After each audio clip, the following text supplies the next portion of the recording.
Bab 337, Persiapan 3. Di-upload oleh Baca Suara. Jangan lupa like dan subscribe, agar kami semangat upload lebih banyak. Selama 2 minggu berikutnya, Yujin memimpin hari-hari sibuk. Dia sangat asyik dalam berbagai eksperimen sambil menjaga Raimira, sekarang lebih mirip naga dari sebelumnya, di sisinya. Raimira tampak tidak nyaman dan gelisah tentang keputusan itu, tetapi Yujin tidak melepaskannya. Bahkan seekor tukik tetaplah seekor naga. Meskipun dia tidak berencana untuk mengirim Raimira ke pertempuran langsung sebagai naga, dia ingin Raimira membantunya dalam beberapa cara sambil terselip di dalam jubah. Api, perintah Yujin sambil mengangkat jubahnya. Mereka telah melakukan ini puluhan kali selama beberapa hari terakhir. Raimira dengan patuh membuka mulutnya, dan nafas panas dilepaskan dari dalam jubah. Kuaang. Penghalang biasa tidak mampu menghalangi nafas naga. Namun, apa yang dilemparkan di depan Yujin adalah penghalang yang didirikan Sienna secara pribadi. Dengan demikian, nafas yang kuat hancur saat benturan dengan penghalang Sienna. Sempurna. Yujin mengangguk, puas dengan hasilnya. Dia tidak pernah merasakan kekurangan daya tembak selama pertempuran. Faktanya, Yujin memiliki gudang senjata dan teknik bertenaga tinggi yang dimilikinya. Pedang cahaya bulan, pedang suci, tombak naga, petir, tombak iblis, dan palu pemusnahan, total 6 senjata bertenaga tinggi. Selain itu, ia juga memiliki 2 teknik, pedang kosong dan gerhana. Senjata bertenaga tinggi miliknya terbukti tangguh bahkan melawan naga iblis, Raizakia. Tempes berdeham di dalam jubah, menandakan bahwa dia ingin mengekspresikan kehadirannya. Tetapi meskipun Winit juga merupakan senjata ampuh, ia tidak memiliki daya tembak mentah dari senjata lainnya. Hamel, aku hanya bertanya. Tapi Anda tidak berpikir untuk meminjamkan Winit kepada seseorang, bukan? Jika Anda berpikir untuk melakukan sesuatu seperti itu, Anda lebih baik menyegelnya di brankas harta karun sebagai gantinya, kata Tempes. Mengapa? Apakah ada alasan untuk khawatir? Yujin bertanya. Bukankah kamu baru saja memberikan Asvel pedang pemakan ke Qian Leonhard? Yah, itu karena aku tidak benar-benar membutuhkan pedang devouring lagi, jawab Yujin dengan ekspresi muram. Seperti yang dikatakan Tempes, dia telah menyerahkan pedang pemakan kepada Qian beberapa hari yang lalu. Istilah, menyerahkan, adalah sedikit lelucon karena, sebenarnya, Asvel tidak pernah menjadi milik Yujin tetapi klan Leonhard. Di masa lalu, dia membawa pedang devouring sekitar karena kebutuhan, tapi sekarang, dia tidak benar-benar berguna untuk itu. Keuntungan dari devouring sword Asvel terletak pada kemampuannya untuk menangkal sihir, bahkan untuk non-penyihir. Melawan kebanyakan penyihir, itu menawarkan keuntungan luar biasa. Namun, Yujin sekarang adalah seorang Archwizard dan bahkan merasuki Akasha, yang memungkinkannya untuk memahami sebagian besar sihir. Tentu saja, pedang pemakan memiliki kelebihan lain selain memotong sihir. Itu bisa memotong sihir dan kemudian menyerap mana yang digunakan dalam sihir cash. Di masa lalu, ketika Yujin berjuang dengan mana drain yang disebabkan oleh pedang cahaya bulan, dia membutuhkan pedang pemakan untuk menanganinya secara efektif. Tapi Yujin tidak lagi kekurangan mana. Terlepas dari berapa lama pertempuran berlangsung, dia tidak akan kehabisan mana dengan bantuan Prominence, yang memanfaatkan formula api cincin dengan menarik mana dari lingkungannya. Karena ini, dia tidak perlu lagi menggunakan pedang devouring. Qian, di sisi lain, mengandalkan perisai gedon, yang menghabiskan banyak mana. Meskipun dia baru saja naik ke 5 bintang, yang meningkatkan kapasitas mana, dia masih tidak bisa menggunakan perisai gedon tanpa pandang bulu. Aku memberikan pedang pemakan kepada Qian karena aku yakin itu cocok untuknya. Kepala keluarga setuju, dan Qian sendiri menginginkannya. Selain itu, pedang devouring tidak pernah menjadi milikku sejak awal, jadi itu tidak benar-benar dianggap sebagai memberi, kan? Begitukah? Saya kira Anda benar. Hamel, saya. Tidak, Winit juga sama. Winit bukan milikmu. Itu milik klan Leonhard, Tempes berteriak ketakutan. Dia khawatir Yujin akan meminjamkan Winit kepada Melkit jika dia tidak lagi membutuhkannya. Yujin terkekeh setelah menebak pikiran Tempes. Serius, semua raja elemental lainnya telah membuat kontrak yang masuk akal, tapi mengapa kamu satu-satunya yang keras kepala? Apa? Maksudmu karena yang lain gila, aku juga harus gila. Yujin mengabaikan ledakan Tempes dan menurunkan jubahnya dengan tangannya. Sebelum jubahnya turun sepenuhnya, kepala Raimira terlepas. Ekspresinya menunjukkan ketidaknyamanan. Hari ini, dia telah menembakkan nafasnya beberapa kali berturut-turut, yang mungkin menjadi penyebab yang berkontribusi, tetapi hubungannya dengan Yujin juga belum sepenuhnya stabil. Saya terus merasakan gelombang pikiran dermawan, katanya. Sudah kubilang akan seperti ini selama beberapa hari pertama. Ini akan segera membaik, jawab Yujin. Mereka harus membangun koneksi pikiran untuk menerima dukungan langsung selama pertempuran mendesak. Sementara Mer, sebagai orang yang akrab, dapat mempertahankan hubungan seperti itu dengan Yujin atau Sienna tanpa merasakan efek samping, Raimira mengalami sedikit mual karenanya. Pikirkan wanita ini sebagai gadis yang baik, kata Raimira lemah. Tentu. Kamu harus memuji dan memuja wanita ini. Tentu, jawab Yujin sesuai sambil membelai kepala Raimira. Jika Mer ada di sini, dia akan mengirim tatapan cemburu, tapi untungnya, dia tidak hadir. Aku akan menyerahkan berbagai perhitungan koordinat dan hal-hal lain kepada Mer sambil menerima dukungan tambahan dari Rhaenyra. Yujin memikirkan strategi pertempurannya. Naga hitam tidak hanya bisa melepaskan nafas tetapi juga racun. Sementara racun Rhaenyra mungkin tidak sekuat Raizakia, itu masih bisa lucu untuk digunakan melawan banyak iblis. Meskipun drakoniknya, untuk saat ini, lebih kuat bagiku untuk merapal mantra daripada dia menggunakan drakonik. Dermawan, jangan pernah meremehkan kekuatan naga, wanita ini, kata Rhaenyra membaca pikiran Yujin.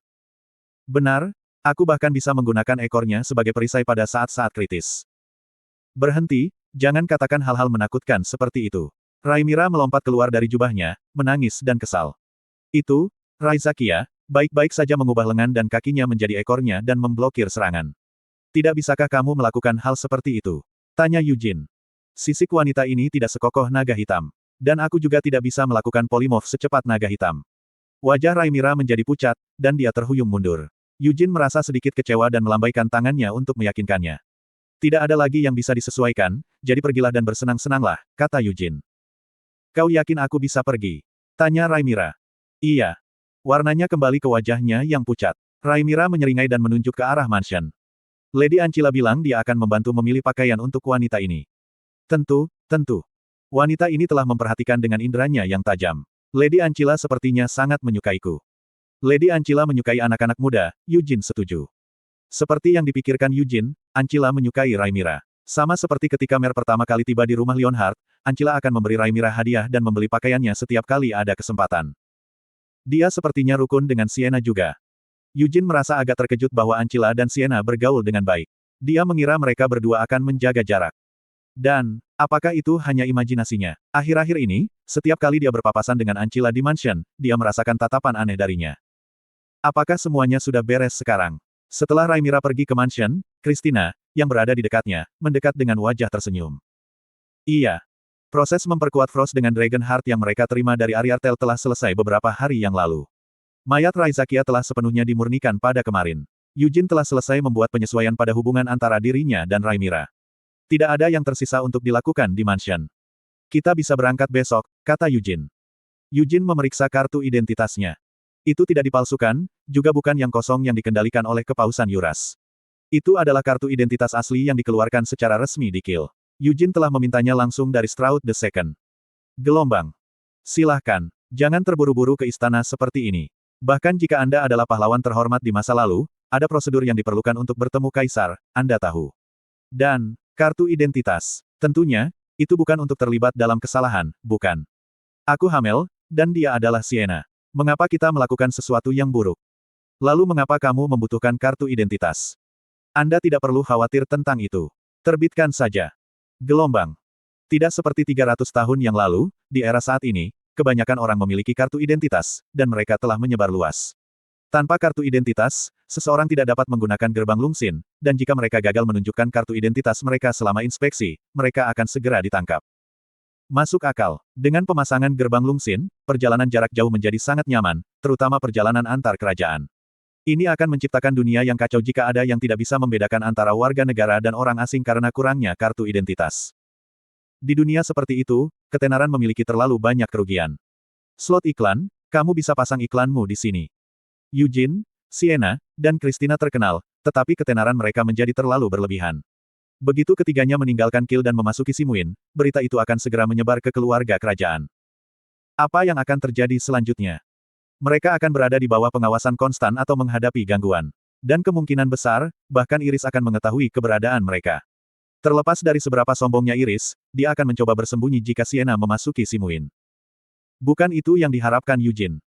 Skenario yang paling ideal adalah menyergap Iris saat dia tanpa curiga melakukan penggerebekan sebagai bajak laut. Mereka harus mengejutkannya dan segera memotong tenggorokannya, tidak menyisakan ruang baginya untuk melarikan diri. Ini tidak akan semudah yang kita harapkan, kata Yujin. Tentu saja, itu tidak akan terjadi, Mer menjawab dengan tawa kecil dari dalam jubah. Ini bukan pertama kalinya kamu menyembunyikan identitasmu, kan? Benar, itu sama ketika aku pergi ke Nahama, Samar, dan bahkan Helmut. Aku tidak tahu bagaimana kamu bertindak di Nahama dan Samar. Tapi sejauh yang saya tahu, di Helmut, Anda tidak repot-repot menyembunyikan diri. Kamu berpura-pura menyembunyikan identitasmu, tetapi ketika semuanya menjadi tidak pasti, kamu segera mengungkapkan dirimu. Yujin meringis dan menutup mulutnya. Itu tidak dapat disangkal, dan hal yang sama terjadi di Nahama dan Samar. Dengan bantuan Christina, dia menggunakan kartu identitas kosong, tapi... Itu bukan salahku. Itu salah Fairmouth. Mengapa kamu membawa Fairmouth ke dalam ini? Mer bertanya. Yah, keluarga Leonhard menjadi sangat terkenal karena Fairmouth membesarkan mereka terlalu banyak, bukan begitu? Ya, jika aku dilahirkan di keluarga biasa dan tidak penting alih-alih hati singa, aku tidak perlu berusaha keras untuk menyembunyikan identitasku, kan? Hah. Juga, rambut abu-abu sialan dan mata emas ini terlalu khas. Mereka adalah hadiah yang jelas yang berteriak, ah, dia hati singa. Ya, baiklah, itu benar. Dan satu hal lagi, formula api putih juga terlalu khas. Dengan karakteristik ini, aku tidak bisa bersembunyi bahkan jika aku mau. Saya pasti akhirnya mengekspos identitas saya. Kamu cukup sesuatu. Jadi, pada akhirnya, kamu diperlakukan tidak adil, kan? Kata Mersinis. Nada mengejek terlihat jelas dalam suaranya. Eugene merogoh jubah dan mencubit pipi Mer. Tapi kali ini akan berbeda. Saat ini, itu harus dilakukan secara diam-diam, dan saya akan melakukan upaya ekstra untuk menyembunyikan identitas saya. Iris mampu memperluas operasi bajak lautnya begitu cepat karena Simuin mengizinkannya melakukannya. Iris menyerbu kapal dagang dari negara lain dan memeras tol, dan dana kotor itu mengalir sebagai suap kepada keluarga kerajaan Simuin. Angkatan Laut, yang bertanggung jawab untuk menangkap bajak laut, tidak menyerang wilayah Iris karena mereka juga menerima suap. Toleransi Simuin terhadap Iris bukan semata-mata karena suap. Simuin ingin mengendalikan bajak laut yang meluap di laut melalui Iris. Selain itu, mereka mendambakan kekuatan Iris. Apa yang Simuin inginkan adalah berdagang dengan Iris dan menggabungkan kekuatannya ke dalam kekuatan bangsa. Tentu saja, Simuin tidak mencapai hubungan yang diinginkan dengan Iris. Pada akhirnya, Iris benar-benar melepaskan diri dari kendali Simuin dan sekarang menyerbu tidak hanya negara asing tetapi juga kapal dagang dan kargo Simuin sendiri, serta berhadapan dengan angkatan laut. Namun, hanya karena mereka telah menjadi musuh tidak berarti bahwa semua hubungan antara Simuin dan Iris telah terputus. Eugene tidak berpikir itu masalahnya. Banyak pejabat yang menerima suap akan dibersihkan. Namun, keinginan untuk suap tidak pernah terpuaskan, tidak peduli zamannya. Bahkan jika pejabat tertentu dituntut, mungkin ada orang lain yang saat ini menerima suap dari Iris sebagai imbalan untuk memberikan informasi. Dan, bagaimana dengan menargetkan keluarga kerajaan, yang juga menerima suap? Mereka juga tidak bisa dibersihkan secara menyeluruh.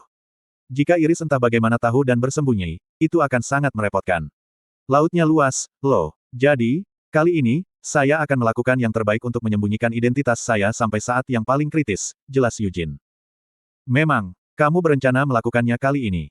Ya, sama seperti dia. Eugene menoleh dan melirik Sienna.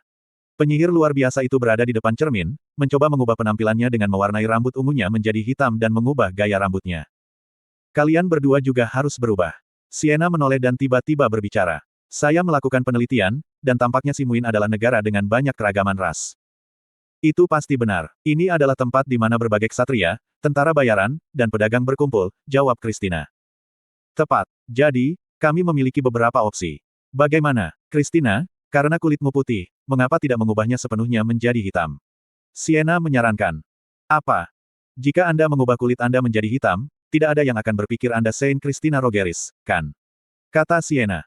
Jika Lady Sienna mengubah warna kulitnya terlebih dahulu, saya akan mempertimbangkannya, kata Christina. Secara alami, Sienna tidak berniat melakukannya. Dia memalingkan muka dan memeriksa dirinya di cermin. Rambut saya akan menjadi hitam, dan apa yang harus saya lakukan dengan warna mata saya? Dia bertanya. Biarkan saja warna matamu apa adanya. Tidak perlu mengubahnya, jawab Eugene. Apakah itu berarti warna mata saya saat ini paling cocok untuk saya? Hah, Sienna bertanya. Ya, itu benar, kata Eugene. Kamu menjawab tanpa jiwa. Sienna cemberut dan melihat kembali ke cermin. Haruskah dia membiarkan rambutnya tergerai atau mengikatnya? Jika dia mengikatnya, gaya apa yang terbaik? Sienna merenungkan pertanyaan-pertanyaan ini sementara kereta terus bergerak. Akhirnya, kelompok itu tiba di gerbang Lung Sin Kiel. Apa yang akan kau lakukan terhadap Lady Ciel? Sienna telah mendengar cerita tentang Ciel dari Gilead. Saat ini, Ciel mendapatkan popularitas di Simuin, meninggalkan bekas di bawah namanya. Banyak ksatria dan tentara bayaran mengunjungi Simuin karena hukum yang unik di negara ini. Mereka yang datang ke Simuin sebagai ksatria atau tentara bayaran bisa mendaftarkan diri sebagai gladiator. Setelah terdaftar, mereka diizinkan untuk berpartisipasi di berbagai arena di seluruh Simuin. Sementara beberapa arena di daerah terpencil mungkin melibatkan duel mematikan, sebagian besar pertempuran di arena tengah menyerupai olahraga yang dipenuhi kecakapan memainkan pertunjukan daripada pertarungan sampai mati. Meskipun dianggap sebagai olahraga, menang di arena membutuhkan keterampilan yang cukup besar. Nilai gladiator ditentukan oleh poin yang diperoleh dari kemenangan, dan peringkat mereka didasarkan pada poin-poin ini. Di satu sisi, itu mengingatkan Eugene tentang pertempuran hierarki di antara iblis, tetapi tidak seperti sistem hierarkis yang membedakan peringkat iblis. Peringkat gladiator hanya berlaku untuk mereka yang telah terdaftar sebagai gladiator di Simuin. Semakin tinggi peringkatnya, semakin banyak manfaat yang bisa dinikmati. Inilah sebabnya mengapa ksatria dan tentara bayaran dari negara lain berusaha membangun reputasi mereka di Simuin. Dengan mendaftar sebagai gladiator, mereka bisa mengumpulkan pengalaman tempur yang berharga tanpa terlalu khawatir tentang kematian. 12 terbaik Simuin mengacu pada 12 gladiator peringkat tertinggi. Singa perak, murid Charmaine Leonhardt. Yang termuda di antara 12 ke 19 Simuin. Peringkat ke-7 Ciel Leonhardt, mawar putih. Kita harus bertemu dengannya, tapi sepertinya kita tidak bisa mendekatinya secara terbuka. Mawar putih, bukan. The Blood Lion terdengar lebih baik. Eugene benar-benar percaya itu.